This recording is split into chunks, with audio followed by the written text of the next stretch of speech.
sir, OVCC. You got to go for step 720.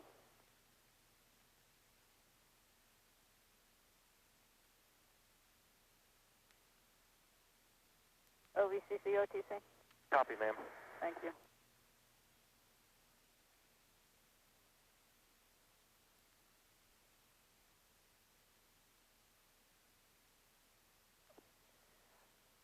OTCC, DNC.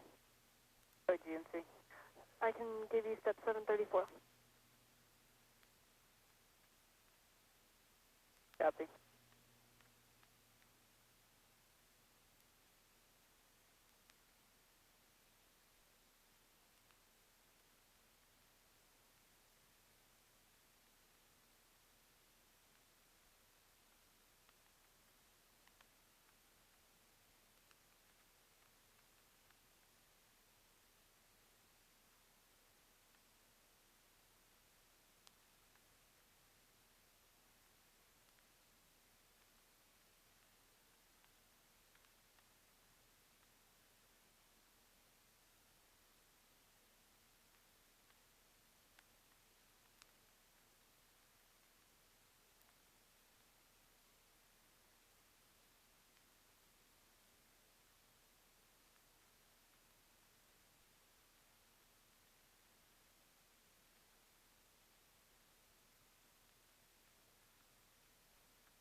TLS, OTC.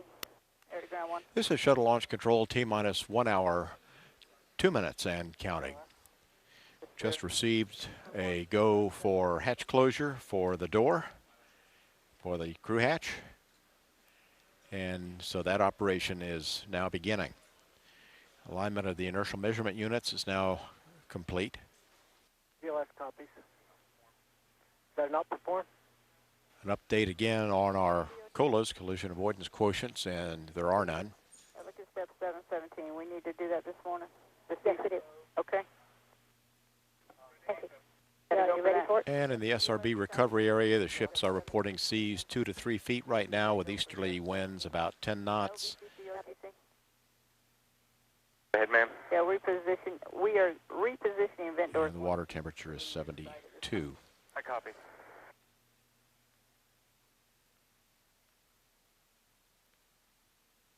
And all systems on 1-3. No issues in work in the countdown that would affect continuing with the count this afternoon. CVFS, OTC. CVFS. Yeah, I guess step 701 there. Give that to the NTD and you guys are ready. Stand by. NOTC, OVCC. Go ahead. We're prepared to close the hatch momentarily. We'd like you to give me a go for that. And the closeout crew reports they're going to be ready to close the hatch momentarily.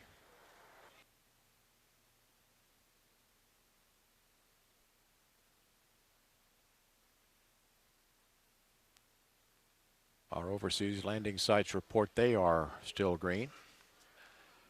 So at now T-minus 1 hour and counting, this is Shuttle Launch Control.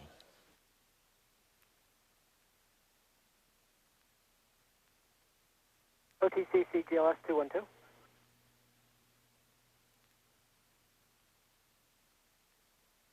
CGLS. Yes, ma'am. I have 2 steps to buy off with you. The first one starts on page 1072.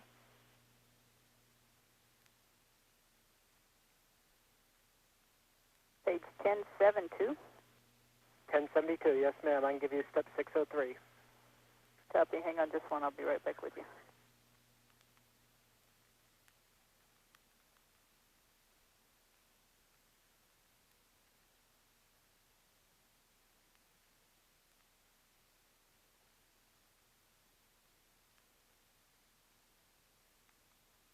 GLS, what was the other step? The other step's on page 1106, step 735. Copy. Thank you. And GLS, CNC OTC. CNC go. Yeah. Can you verify 702 at this time? You guys are ready to support that? We're ready. Okay.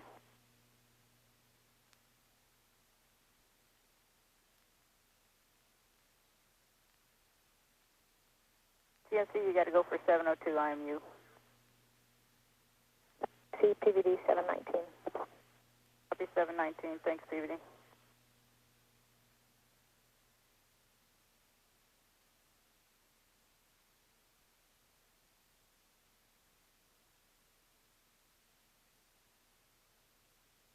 CTNC OTC. CNC go. Yes, you said you did have to perform 702 then at this time. I guess technically it's not performed. Okay, that's what we thought. Okay, so we want to take the not perform option there then. That's affirmed.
This is shuttle launch control at T-minus 54 minutes, 50 seconds and counting.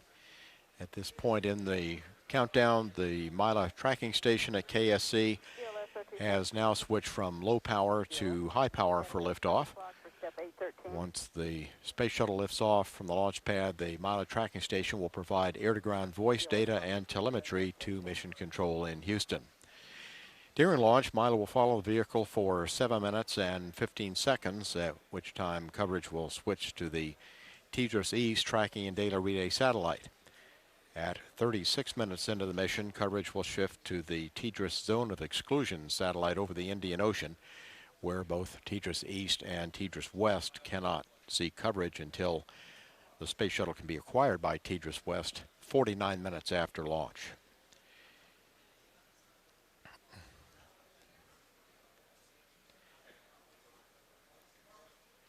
And right now we've just had the direction from the NASA test director to take the Mila tracking station fully to the high power configuration and begin checks.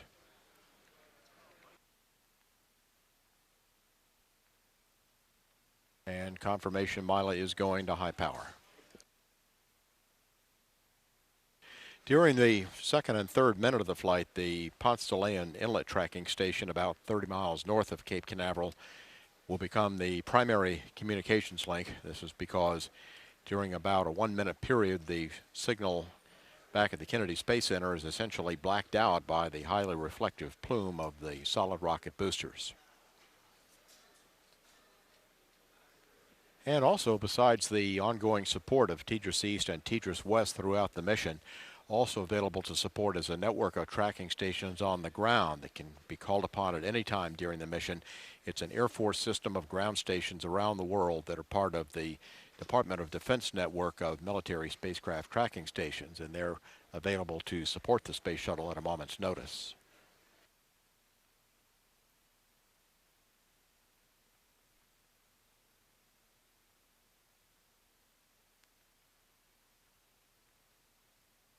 A leak check of the crew hatch now that it's closed is the main order of business out of the launch pad.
Also, at this point in the countdown, there will be a confirmation that the doors of the vehicle assembly building have been closed for launch as a safety precaution. And also, the solid rocket booster retrieval ships are being moved back to their terminal support point, which is about 7 to 10 miles away from the actual points of impact from the SRBs. We see the shuttle training aircraft departing the shuttle landing facility. Astronaut Steve Lindsay, accompanied by astronaut Mark Polanski, are flying weather reconnaissance in the STA today.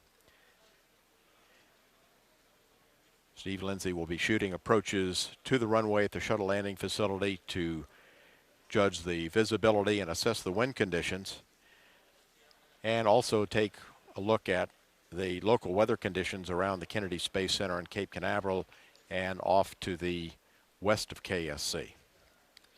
Lindsay is passing his observation to astronaut Dom Gorey here in firing room 4 and to mission control in Houston.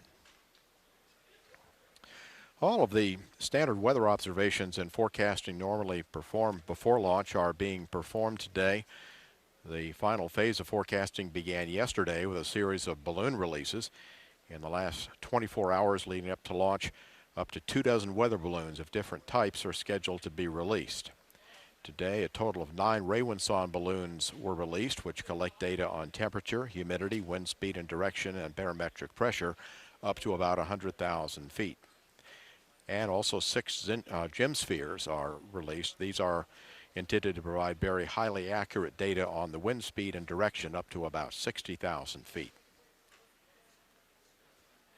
This data is reduced down and very late in the countdown. It allows the flight dynamics officer to select the proper computer program that will allow the Space Shuttle's onboard computers to respond properly to the wind conditions as it climbs through the lower atmosphere.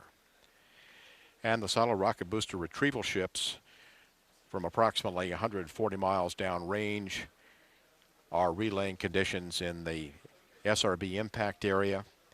And there are 2 fully instrumented weather buoys offshore relaying data to the Cape Canaveral forecast facility every hour.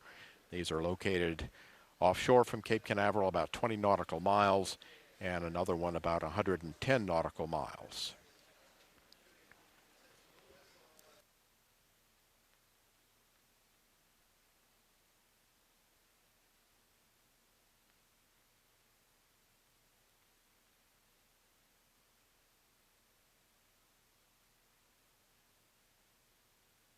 The solid rocket booster retrieval ships Liberty and Freedom departed from Cape Canaveral about noon yesterday, and their location, as we mentioned, is about 140 miles northeast of Cape Canaveral off the coast of Jacksonville.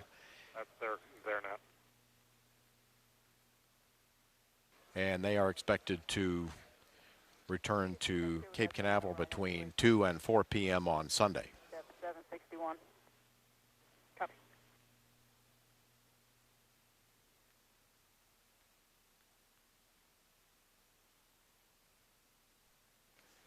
The solid rocket boosters will then be removed from the water and washed down, and then there will be a complete inspection of them beginning on Monday, and they will eventually be disassembled into their individual segments for more thorough inspection.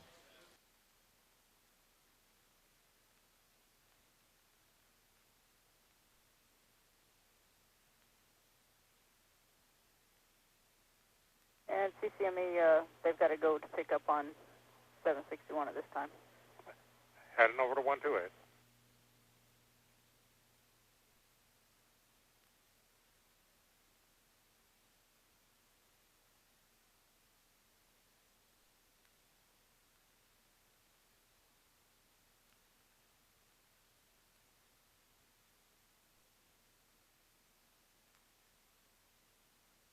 BTS OTC, BTS. you ready for step 825 per the clock? Yes, we're ready. All right. And OTC on your net? Oh, we'll do it right here. All right. Go ahead, OVCC. Ma'am, I'd like to give you 728 and 27.200. I copy that. And with your concurrence, we'd like to press on with cabin leak checks. You got to go. You got to go for that. Copy. And CDR and ECL, stand by to perform cabin leak checks. Master alarm and light will come on as a function of high cabin pressure. CDR, please notify ECL of cabin pressure master alarm. Cabin klaxon master alarm will also sound due to high cabin decay rate during cap installation. And you got to go to reset the master alarm then, CDR. CDR, roger. ECL copy? ECL copies. And CDR, you got to go to perform your cabin leak check per your checklist. OTC, CDR, cabin leak check and work.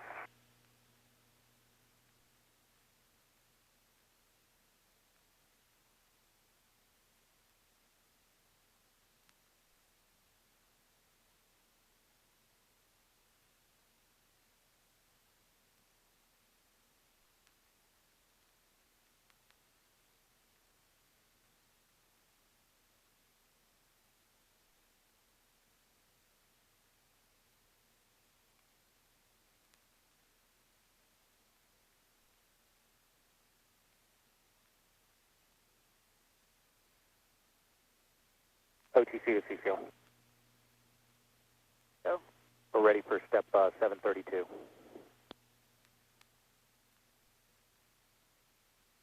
got to go, ECL. ECL copies.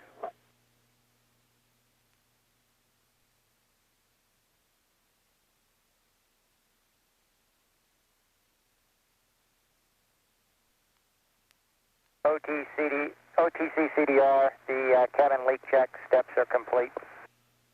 Copy, CDR. Yeah, just to be clear, that's the first step up there, the top rail 2 panels complete. Copy.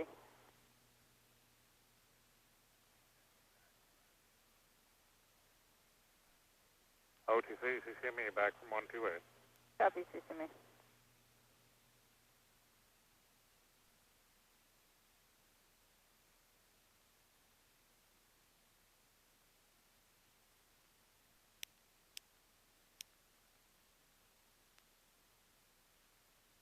ATC CGLS 212.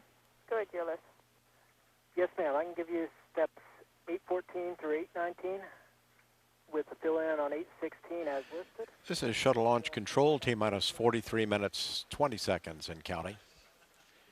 Shuttle Weather Officer Kathy Winters has briefed Launch Director Mike Leinbach once again and conveyed that there are really no concerns from her perspective. She's not quite willing to go zero on the launch criteria violation probabilities, but it's close, and we'll be looking for whatever information the weather reconnaissance aircraft can pass back along the chain. But right now, Mike Leinbach felt like we have a beautiful evening to launch the space shuttle. At this time, we're getting ready to do the crew cabin leak checks, as you heard. And no other significant issues or concerns in work in the countdown at this time.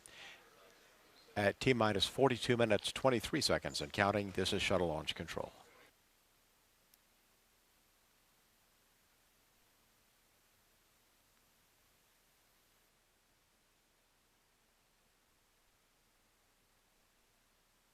Final launch window opening today will be 23:38:04 GMT, and we'll close at 23:41:22 GMT.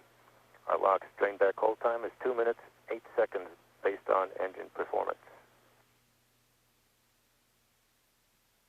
OTC? TC copies. TVC? TVC copies. DTC? TDC copies. LPS? LPS copies. MILA? MILA copies. STM? STM copies. Safety console? Safety console copies. SPE? SPE copies. FRD?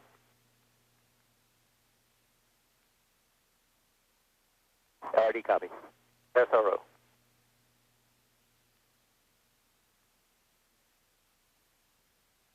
SRO NTD? SRO. Did you copy? Copy. CDR? CDR copies. And CGLS? GLS copies.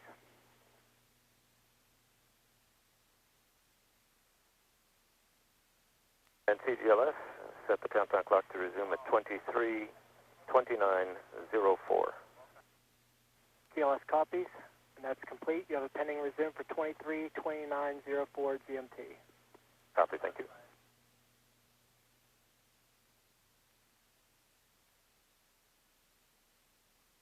The 55 is complete.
Houston Flight NTD.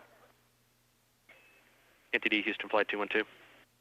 Are we going to need either of our... 26 minutes remaining in this planned built-in hold. A lot of discussion about the overseas weather. On board. And give me a go for that. We're going to ISTRIS has now met the criteria for a go forecast for launch. They've taken the chance for fog out of the forecast. Zaragoza right now is still forecast no-go. There's a slight chance that they might squeeze a go out of it by the time we get to launch, but at this time we do have one TAL site available to us, which will keep us on track for an on-time launch. We'd like you to select Istris, site 29, and I have the wind, So our weather, and touchdown. TAL site that we'll be using today is Istris, France. Okay, on spec 50, we'll select Istris, site 29, ready to copy the weather. Okay, CJ, the weather is going to be few at 25,000, 7 miles viz. The winds 140 at 2, peaking to 3, which breaks down to 3 tail and 1 right. It'll be a right overhead, nom. Have you touching down 2,500 feet at 205. Your speed brake setting is 16%, and the altimeter there is 30.07.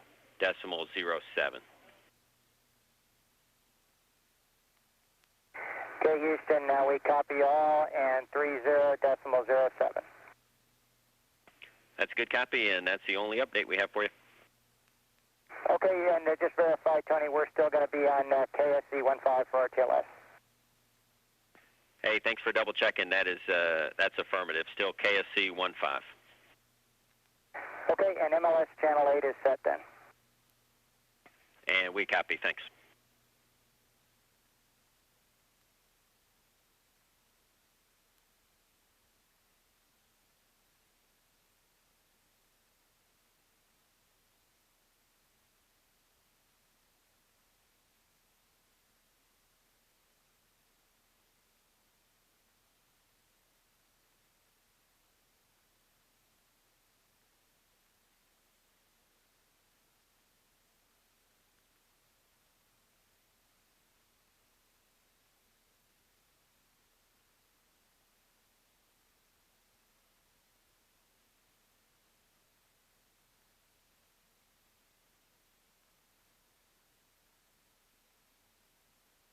Houston Flight Entity. Entity Houston Flight 212. Take it we can call 1073 complete.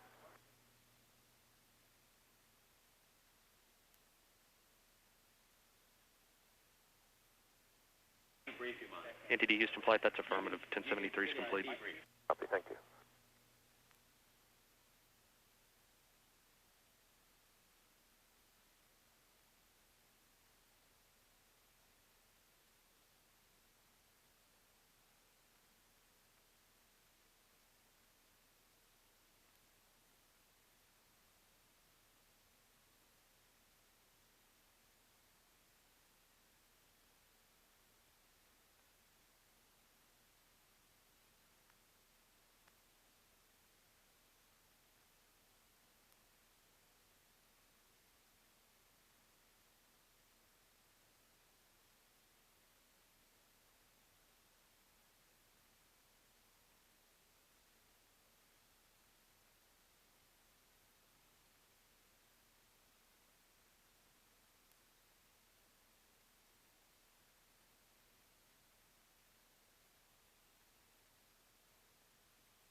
CDSP?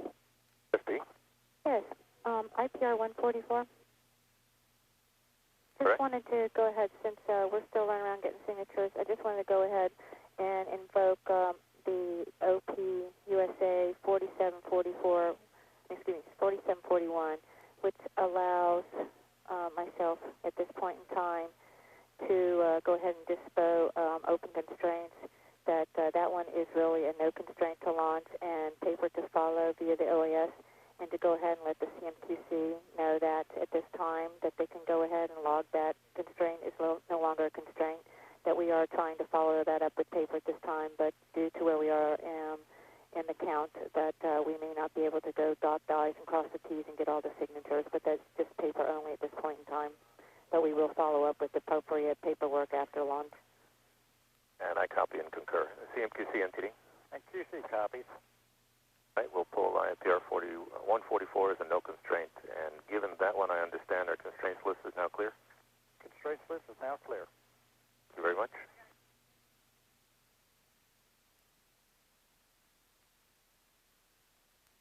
TLT, OTC.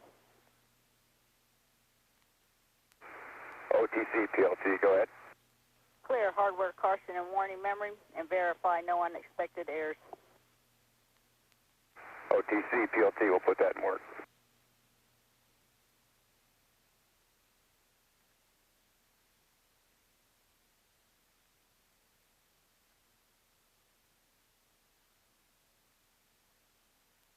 MS1, OTC.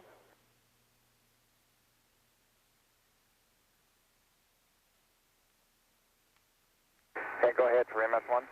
Have a go to activate V10 recorder. In work. OTC, PLT, the hardware caution warning memory has been cleared. Copy, PLT.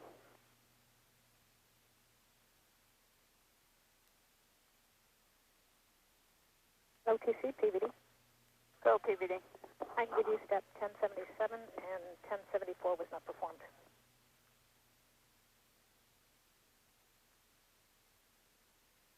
Copy. Thank you.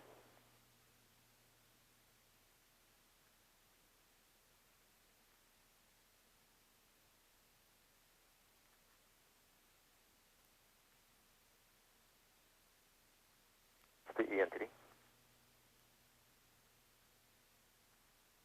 That's NTD, and I guess I'll need CNSE as well. CNSE, Chair. Yeah, and then we'll need, Steve, just to make sure we got the ground nav aids folks as well. Mr. Curiosity should be with us. I'm with you. Okay, and CNSE NTD? CNSE. Could you give us a description of your problem and your resolution? Yeah, at 222700, we lost all three TAC-in signals. And again, at 223525, we lost all three TAC-in signals. And that's indicative of a ground station failure. After the first drop, we went back channel and verified that the ground station, indeed, they verified it after the second one, actually, but we had gone back station after the first one, back channel, and talked to them, and they verified that they had switched over to transponder 2, and since then they have reset 1, but right now transponder 2 is prime, and we have 3 good TAC-ins, and the vehicle reacted appropriately to loss of signal from ground station. Okay, so I understand we are on transponder 2. It's up, it's functional, all 3 TAC-ins are operational, and transponder 1 is in hot standby mode at this point? Confirm. Okay, are you go to fly in this configuration? CNSE is go. Copy an SPE entity. NTD, ST with you. Do you concur with her assessment? Are you go as well? Yep, from a vehicle point of view, Steve, the TAC-ins are in good shape. We don't completely understand what happened from a ground point of view about why we swapped over, but being on transponder number 2, it's up and healthy. Transponder number 1 is there, ready for a hot swap if we need it. And redundancy from a ground point of view is also available from the Patrick TAC-in and from the Lakeland TAC-in as well. And we did have a conversation with the Houston flight folks, and you can go back and verify with them, but they're in complete concurrence with flying in this configuration. With that Houston flight entity. NTD Houston flight. Take it you were on this discussion. Do you concur with their assessment? Absolutely. We're in a good config for launch. Copy that. We'll have this as a go for launch. And NTD SP. Go ahead, SP. Okay, we'll definitely need the next vehicle IPR number, Steve, in order to document that we had the switchover. We will upgrade that to a piece of GSE paper, and we'll keep that piece of GSE paper open, allow them to go do some troubleshooting on the system when the time's right. Copy that. We'll assign this a no constraint to launch. CMTC NTD. Next IPR, please. The next IPR number is 117 Victor 0144. 0144, and it'll be a no constraint to launch. Correction, 0145. And NTD. Copy, 145. Go ahead, SP. Let's see. Let's have a little discussion between ourselves and you folks in TPEs, since this is not a vehicle problem. The opportunity is there for us to pick it up straight as a GSE PR, and it might be a good opportunity to take advantage of that. We can work that a little later, but no issues with that. Okay, so let's we'll give it we can start with an IPR, and then we'll worry about the downgrade later. And NTD, I think the option is to not have to put our GSE folks through the upgrade process and worry about handling on the constraints list. If we can go ahead and take that as a piece of GSE paper and know that we're going to constrain it to none, we can take care of that real time. Okay, as long as it's documented. You bet. It'll be on the first line. It's not first line GSE, so we're all right. It is not. Yeah, so as long as us and you and the TPEs agree to that process, I think that would be a little bit more expeditious at this point. Copy. And TPE, do you concur? TPE concurs. Right, we'll go to GSE PR. CMTC concurs. Thank you.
Space Shuttle Atlantis, as we see it on the pad there, weighs 4,525,471 pounds.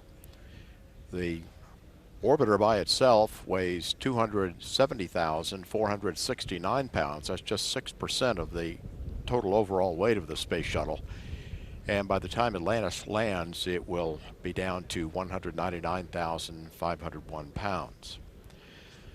The external tank on the shuttle weighs just 57,000 pounds when it's empty, but loaded with propellants as it is now, it weighs 1.6 million pounds.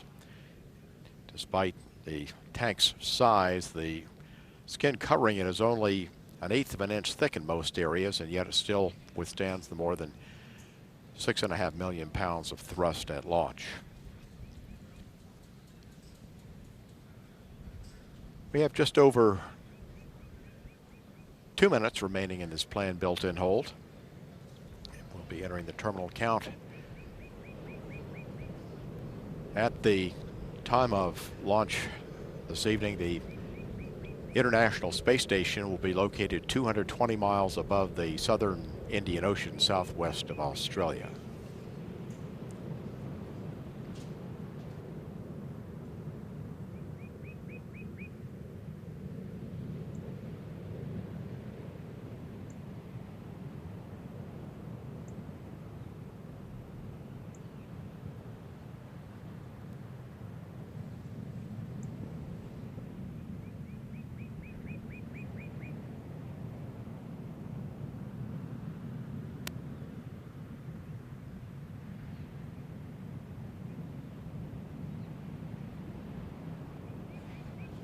And a correction, we've got just over 10 minutes remaining in this built-in hold to get down to T-minus 9 minutes.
OTC, CHCD.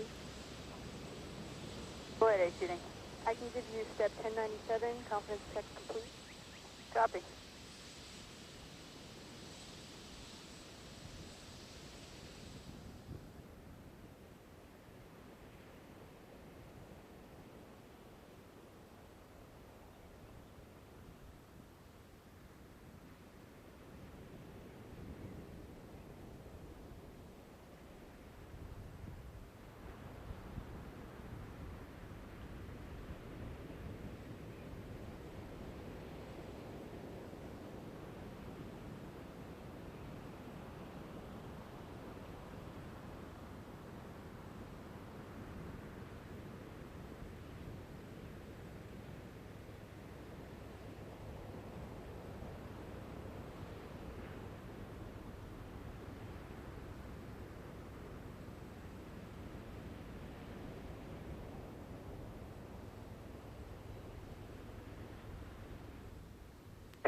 SRO on 212. Go ahead, SRO. I have an instrumentation status update for you. Go ahead. P.M.E.T link 1 has received no further errors and is returning to FMC status. This is going to remove the additional mandatory for link 2 to JD command and is going to return us to the original mandatory of JD capability. Copy, fully mission capable. Thank you. And we are OpCap green and request your status. We are green. Copy that.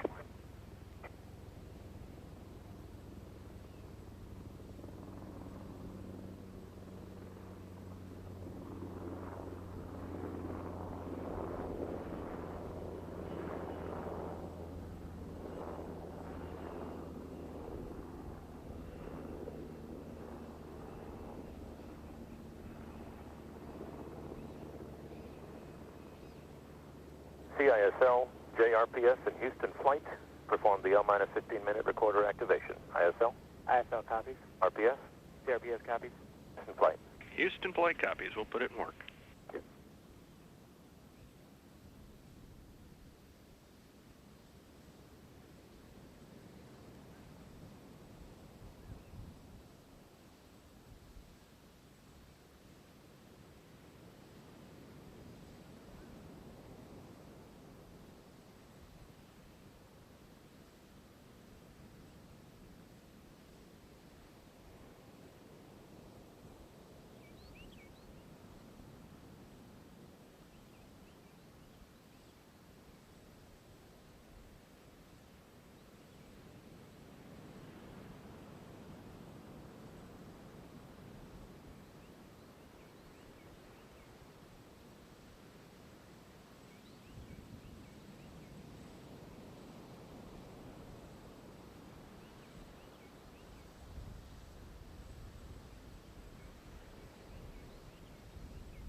And attention on the net.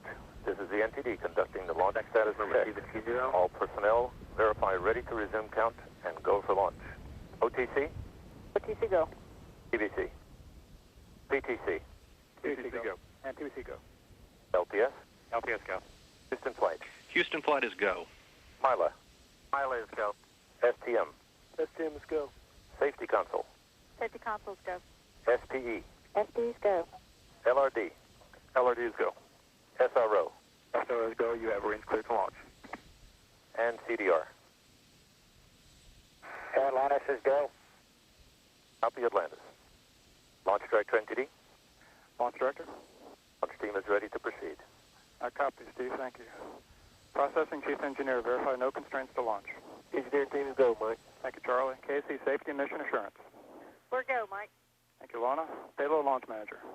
The KSE Space Station team and the STS-4 trucks are go, Mike. Copy. Thanks, Norm. Range weather.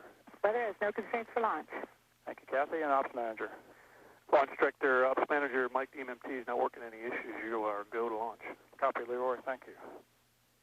Atlantis, Launch Director. Atlantis, go ahead, sir. Okay, CJ, it took us a little while to get to this point, but the ship's in great shape. It was beautiful weather day for you out there, so good luck and Godspeed. We'll see you back here in about 12 days or so. Thank you, sir. On behalf of the entire crew, I'd like to express our appreciation to the teams for Pad 39 Alpha, ET-124, and the Space Shuttle Atlantis for their dedication and hard work. See you in a couple weeks. Copy, thank you. NTD, with that, you're clear to launch Atlantis. Copy, sir. Clear to launch.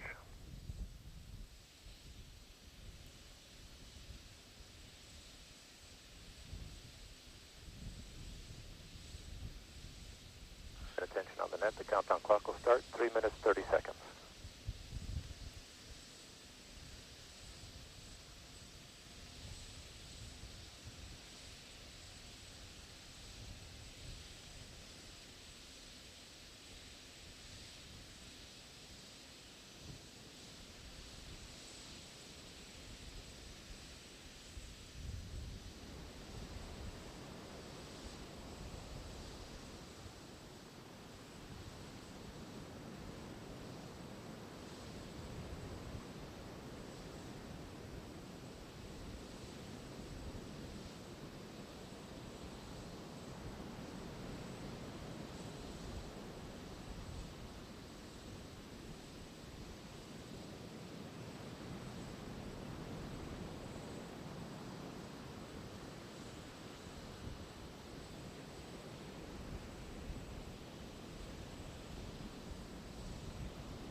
Two minutes remaining in the built-in hold.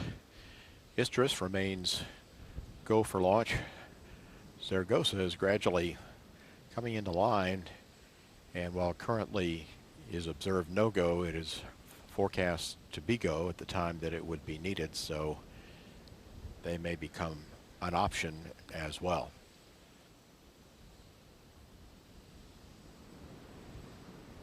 The countdown clock will start 1 minute, 30 seconds.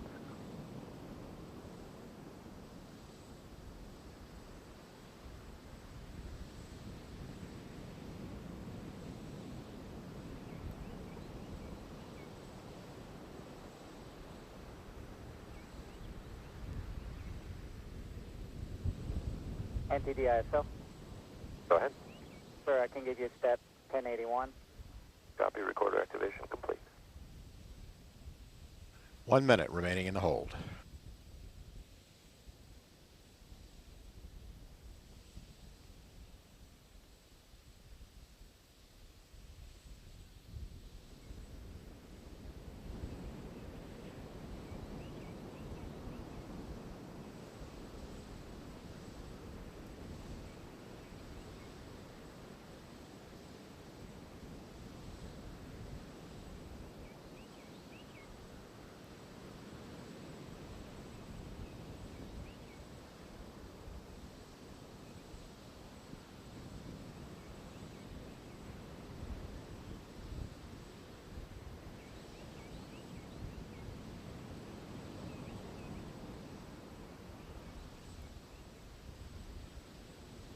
on the net. The countdown clock will pick up momentarily. CTLS, pick up the clock on your mark. Picking up now in 3, 2, 1. T-minus 9 minutes and counting. 9 minutes and counting. CLS auto sequence has been initiated. Ground launch sequencer now controlling the countdown. Over 1,000 parameters will be checked out between now and T-minus 31 seconds.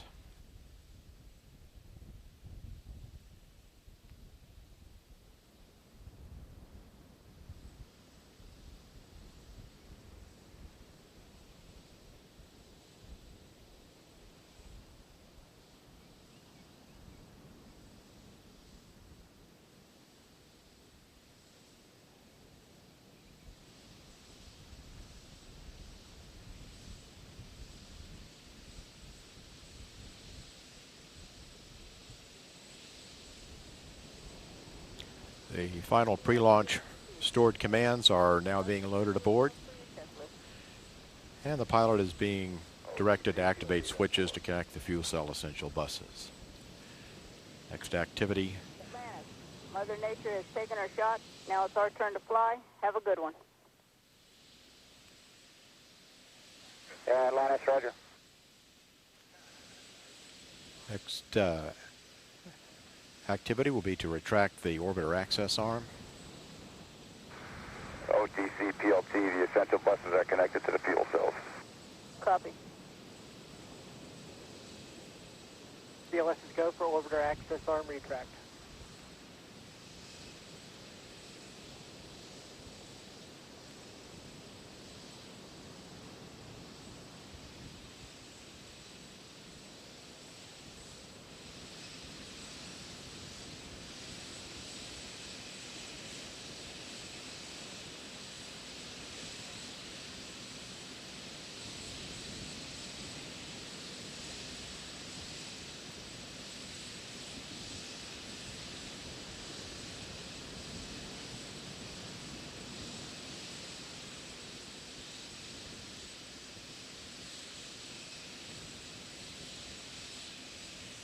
In about 30 seconds, the pilot will be directed to perform the auxiliary power unit pre-start. The APU power unit chart recorders are being activated.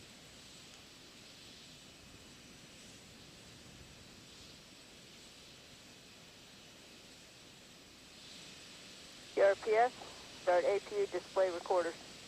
CRPS, APU display recorders are running.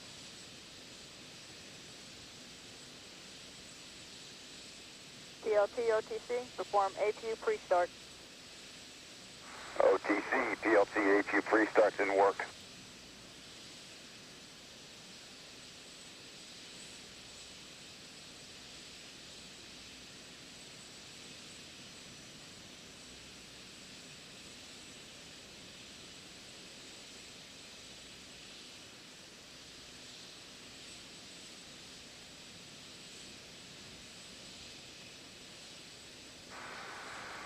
OTC, PLT, APU pre-starts complete with 3 gray talkbacks.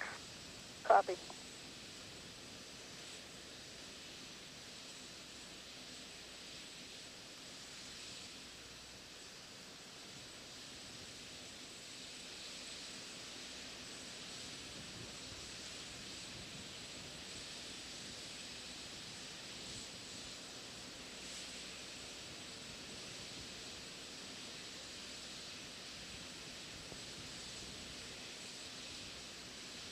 T-minus 5 minutes and counting. CLS is go for orbiter APU start. PLT, OTC, perform APU start. OTC, PLT, APU start in work.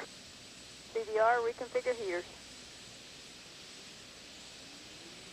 OTC, CDR, heater reconfig complete. The firing chain is now being activated.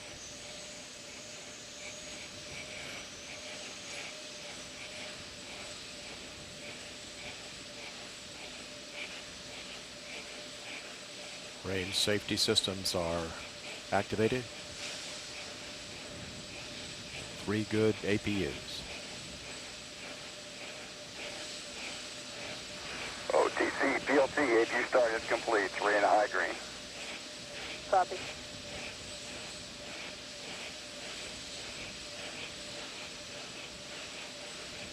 T-minus 4 minutes. Go for code sequence 4.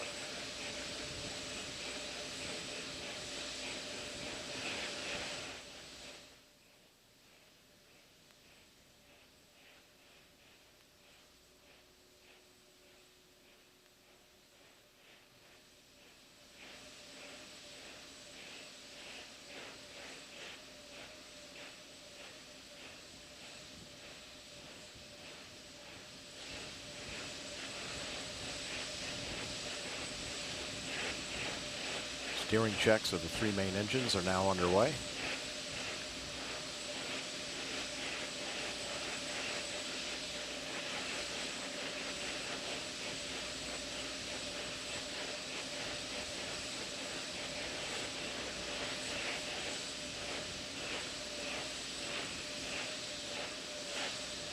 Main engines now back in the start position.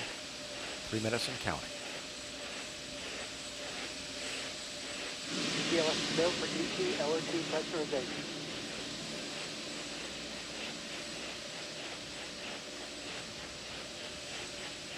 Retraction of the gaseous oxygen vent arm upcoming. Cox vent hood. TLT OTC, clear caution warning memory, verify no unexpected errors. OTC, PLT, that's in work. Fuel cells now on internal reactants.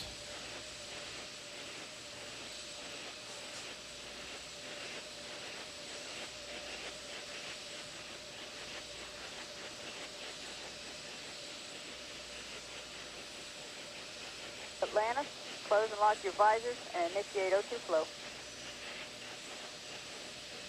Atlantis, roger. OTC, PLT, the caution warning's been clear. There were no unexpected errors. Copy. TLS go for ET LH2 pressurization.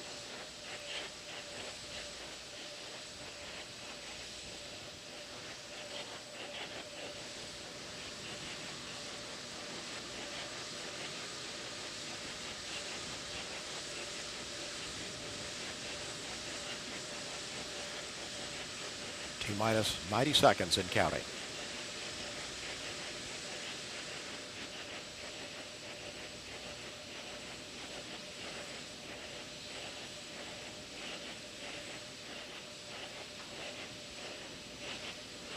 Sound suppression water system has been armed. 3 main engines reported ready for ignition.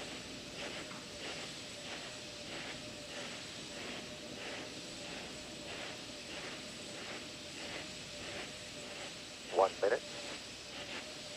Final check now of the solid rocket booster commanding.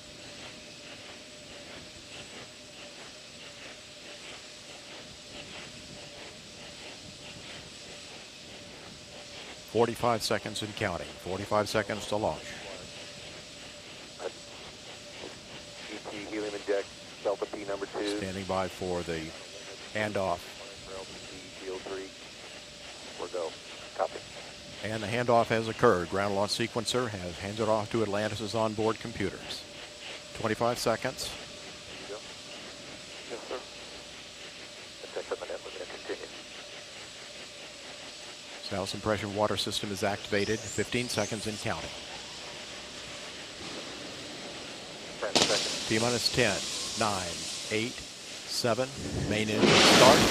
5, 4, 3, 2, 1. And liftoff of Space Shuttle Atlantis to assemble the framework for the science laboratories of tomorrow. Houston now controlling. Houston, Atlantis, roll program. Roger, roll, Atlantis. Atlantis' roll maneuver is complete. The orbiter's in a heads down position on course for a 51.6 degree, 137 by 36 statute mile orbit.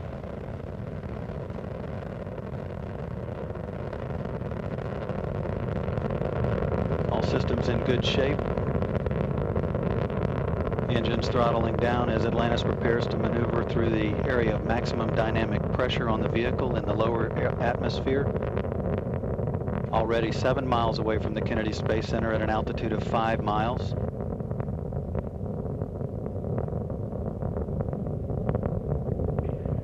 Houston, Atlantis, go at throttle up. Copy, Houston, go at throttle up. 1 minute, 10 seconds into the flight, the 3 liquid-fueled engines are back at full throttle. At liftoff, the fully fueled shuttle boosters and external tank weighed 4.5 million pounds. It now has burned half that liftoff weight in propellant.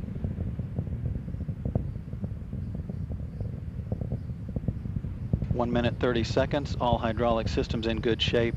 The electricity producing fuel cells also in excellent shape as Atlantis heads downrange, 18 miles from the Kennedy Space Center at an altitude of 18 miles. The next event is burnout and separation of the twin solid rocket boosters, which are burning propellant at a rate of 11,000 pounds per second.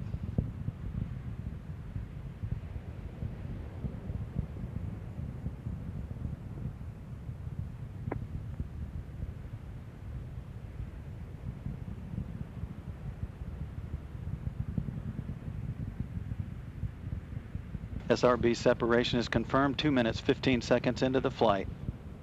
Atlantis is traveling 3,000 miles per hour, downrange from the Kennedy Space Center 46 miles, altitude 35 miles.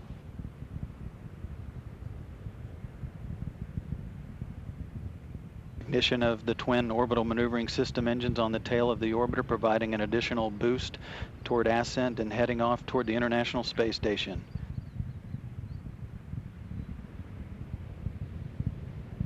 Two minutes, 45 seconds into the flight.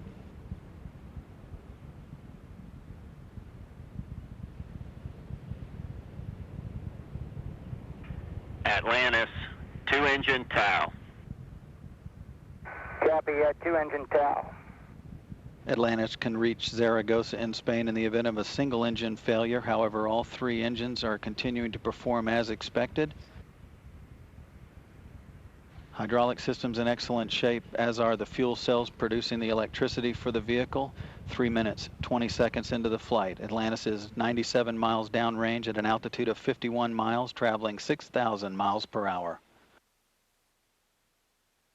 Views from the external tank camera looking down the vehicle. Very quiet here in Mission Control as the flight control team continues to watch over all systems, everything continuing to go very smoothly with Atlantis' voyage to the International Space Station. 3 minutes, 50 seconds into the flight.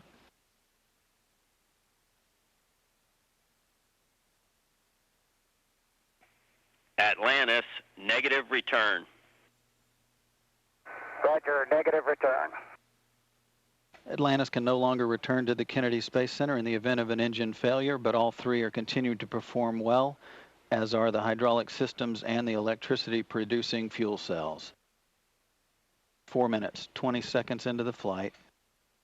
Atlantis is 175 miles downrange from the launch site at an altitude of 62 miles, now traveling 8,000 miles per hour.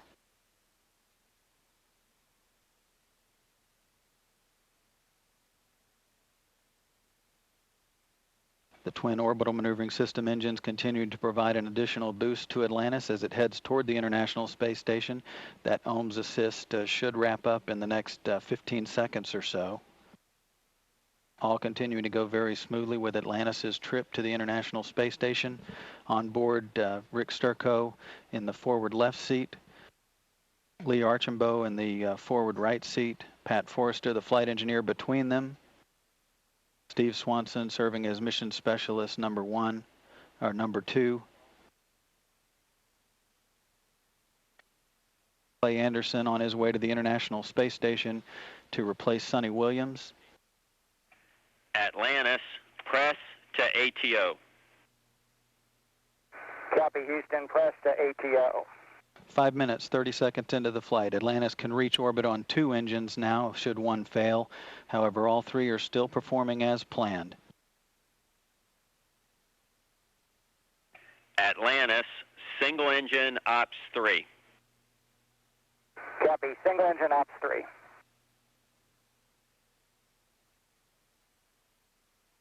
5 minutes, 55 seconds into the flight. Atlantis beginning to roll to a heads-up position, the onboard guidance system putting Atlantis on a trajectory toward the International Space Station. Atlantis, single engine, Zaragoza 104. Copy, single engine Zaragoza 104. And that call means that Atlantis can reach Zaragoza in Spain on one engine. Press to MECO. Copy, Houston, press to MECO. And that call indicates Atlantis can reach a safe orbit on two engines now, all three continuing to perform as expected. Your shutdown plan is nominal. You are go for the plus X, go for the pitch. Copy, Houston, nominal shutdown, go for the plus X, go for the pitch.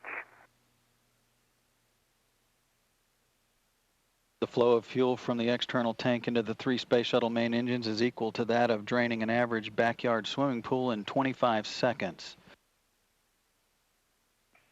Atlantis, single engine press 104. Copy, Houston, single engine press. And that call from Tony Antonelli here in Mission Control indicating Atlantis can reach orbit on one engine now should two fail. All three engines are still performing as expected, approaching 7 minutes, 30 seconds into the flight. Atlantis is traveling 19,000 miles per hour, downrange from the Kennedy Space Center 640 miles, altitude 64 miles. Awaiting Atlantis' arrival and with great anticipation is the Expedition 15 crew. Aboard the International Space Station, Commander Fyodor Yurchikhin, Flight Engineer Oleg Kotov, and Flight Engineer Sonny Williams, who will come home aboard Atlantis after 6 months in space.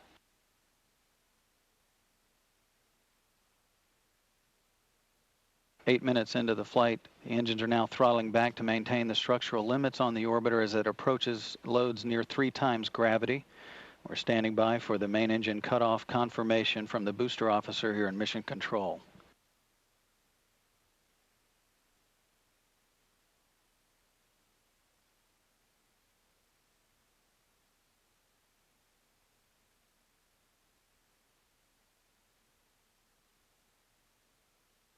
Main engine cutoff confirmed, 8 minutes 35 seconds into the flight.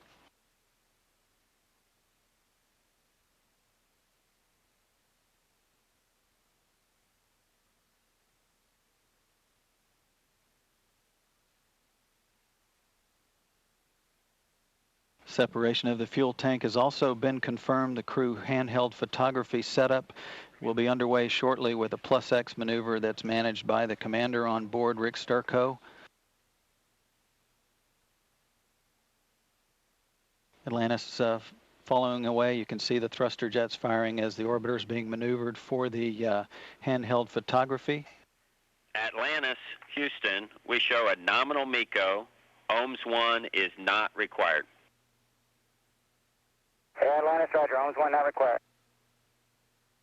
Mission specialist Pat Forrester will be using a still camera with a 400mm lens on it.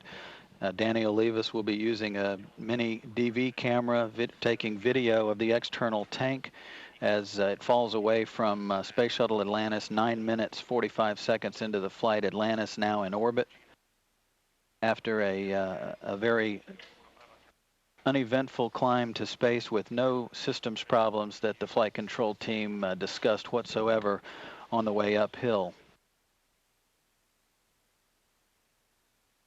Okay.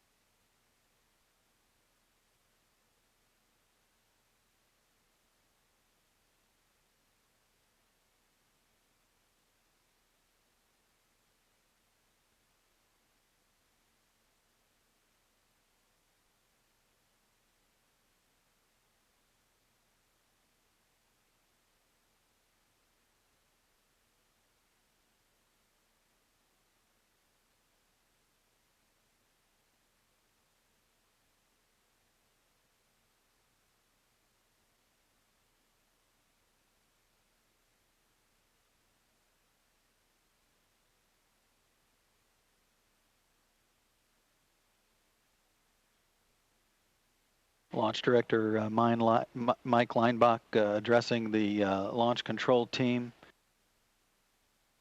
Getting ready to deploy to Iraq, I believe.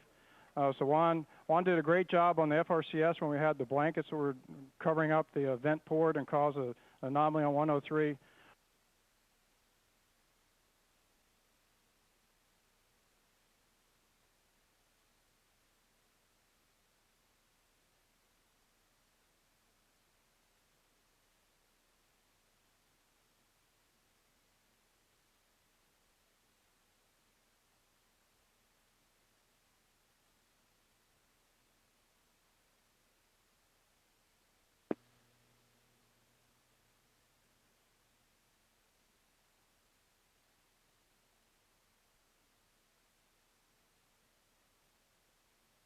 The handheld photography that the crew is conducting as the orbiter falls away from the external tank was actually taking place as the vehicles were separated at a distance of about 1,400 feet or so. The photographs and video that the crew documented will be, or at least the still photographs, will be downlinked to the Mission Control Center so that the imagery experts can begin an analysis of those images along with the electronic still images that were automatically taken from the orbiter's umbilical well camera of the external tank as well. That's a routine procedure on every flight now. After ascent, even launches that occur in darkness, it's been determined that thruster firings actually provide some lighting that allows the imagery team to help them in analyzing those photographs to ascertain whether there was any foam loss of any significance off of the external tank. The real imagery details are provided on rendezvous day, 2 days from now on Sunday, when Atlantis makes its final approach to the International Space Station. Associate Administrator of the agency, Rex Jevedon, in the far right portion of the picture.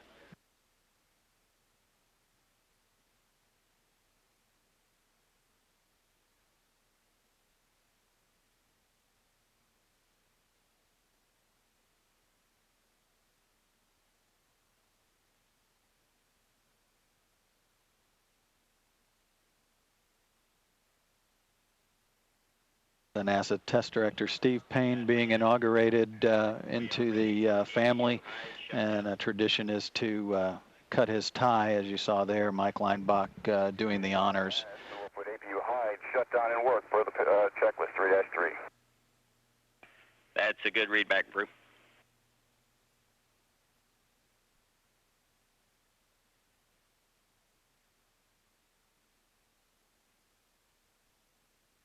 Kennedy Space Center Director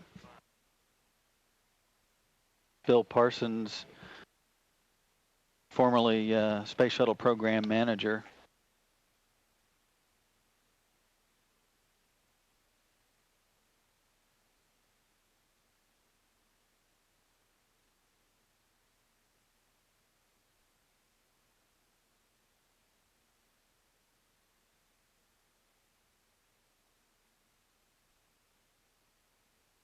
Approaching 15 minutes mission elapsed time since Atlantis's launch, a smooth launch for Atlantis on its 28th voyage in space, delivering a new truss element to the International Space Station and another pair of solar arrays.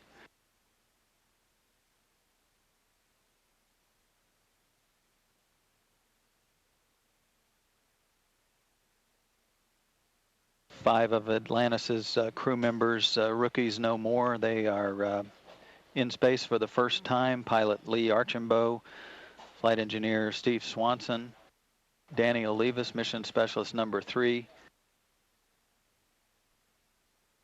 and Clay Anderson, mission specialist number 5. Of course, Suni Williams, already a space veteran. She'll return home aboard Atlantis after swapping places with Clay Anderson, who is on his way to the International Space Station as her replacement on the Expedition 15 crew. The Atlantis crew members are now in the post-insertion timeline. In that timeline, they will be configuring the orbiter for on-orbit operations. 3-4 of the nominal when you're ready. Ready on 3-4, Houston. Okay, on 3-4, tail-only control is not required. We'll take the rest of the page as written. For the OMS 2, the onboard targets are good. We may tweak the TIG, and we are a minute and a half from spreading, so we'll be unable to talk to you in a minute and a half for a minute due to spreading. Okay, we copy. Tail-only control is not required. We'll do the rest of 3-4 as written, and we'll stand by to see if you need to tweak the TIG. Good copy.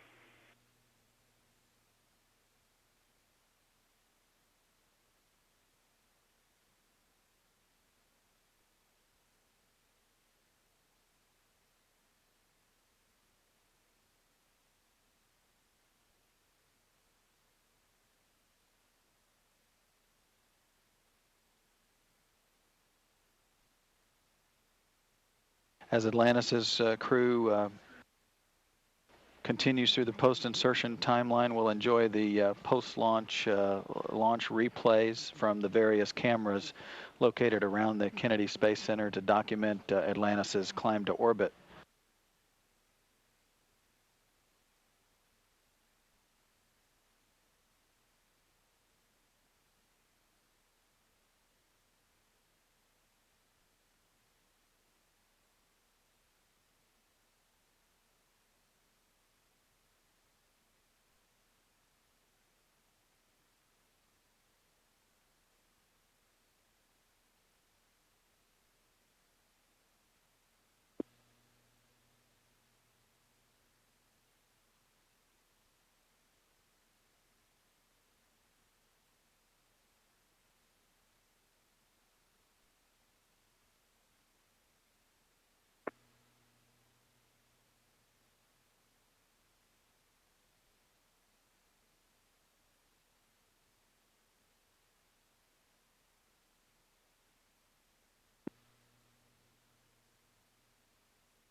Atlantis, the onboard targets are good. We'll take a TIG of 38:30. Okay, copy. OMS 2 TIG is going to be 38:30. Good copy.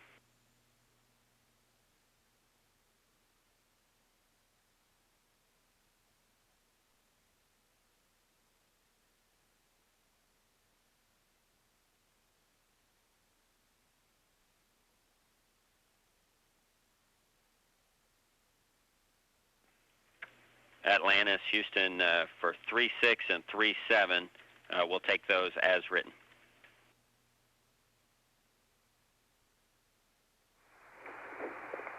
Houston, Atlantis putting the FES part on ISOLs and the GH2 inerting and work this time.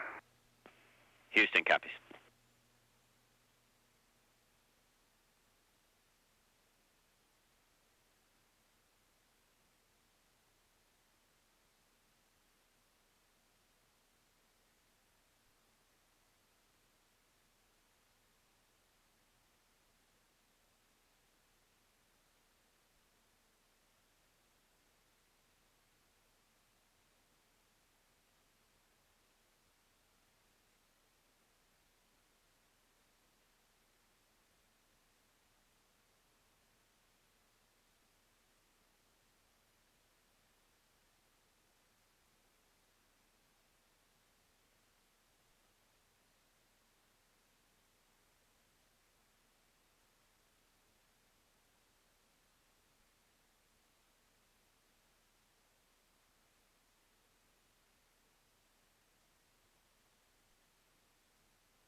Atlantis, Houston, for the nominal on page 3-8. We have no deltas. We like the TIG and the targets, and you have a go to maneuver on time. Copy, no deltas, go to maneuver to 2 attitude, on time. Good copy.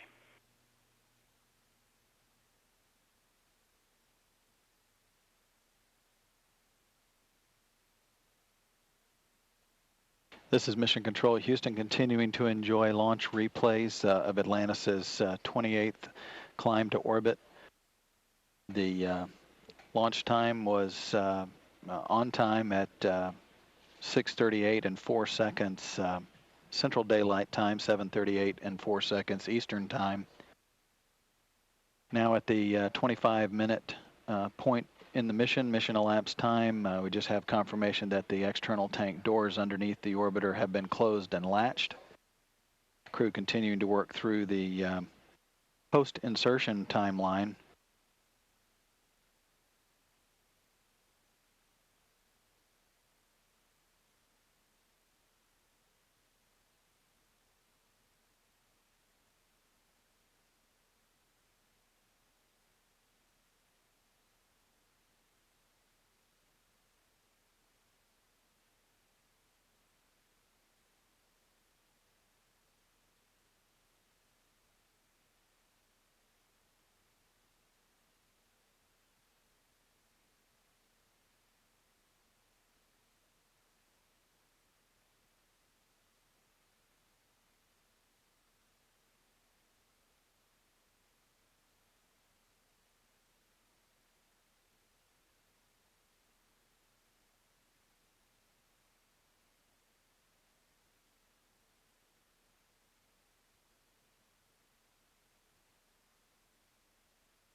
"28 minutes into Atlantis' flight, the onboard system being configured for the upcoming orbital maneuvering system burn, OMS-2 as it's known, that will fire both of the orbital maneuvering system engines on the tail of the orbiter, each of those producing 6,000 pounds of thrust.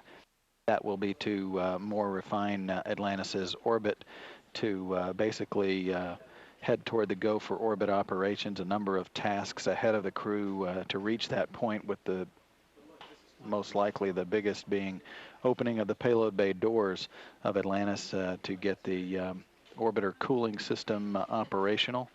The system's going uphill with the payload bay doors closed, operated perfectly with no problems at all, with the flash evaporator system providing cooling to all of the avionics equipment on board the orbiter throughout the climb to orbit.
Just under 5 minutes away from the orbital maneuvering system burn to more circularize Atlantis's orbit that also will basically set the stage for orbital operations. The orbiter's being maneuvered to the proper orientation to support that burn. Currently at 34 minutes mission elapsed time, the orbital maneuvering system engine burn scheduled to take place at 38 minutes 30 seconds mission elapsed time.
Atlantis, Houston, good config for the burn.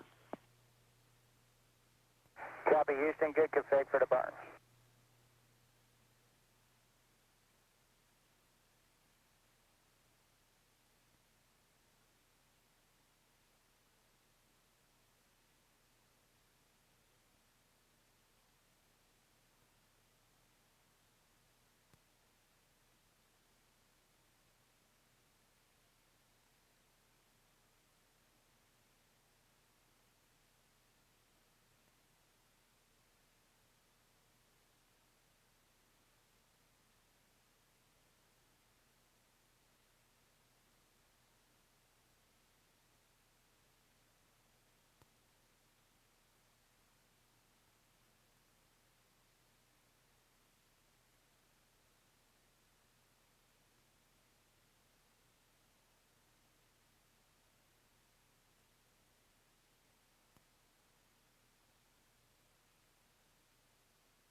The orbital maneuvering system burn is underway aboard Atlantis.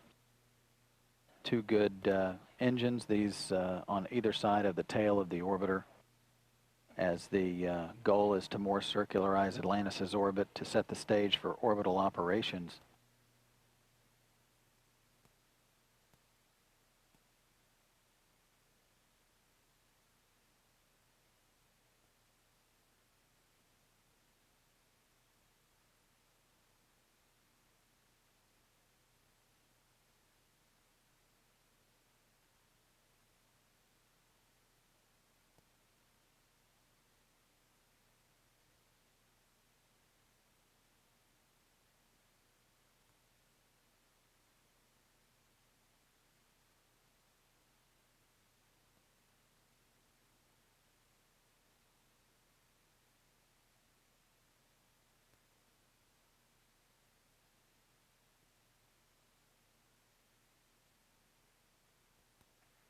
Atlantis, good burn, no trim required. Atlantis, roger.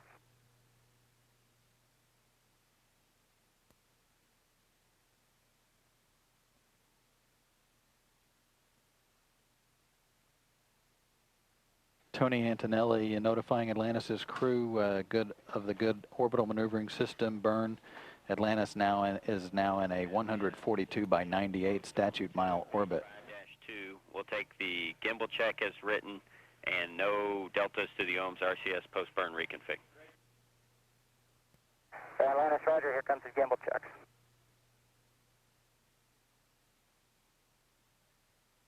And Houston's ready.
Houston, now we're ready to go over to 106. Atlantis, we copy. We're ready for 106.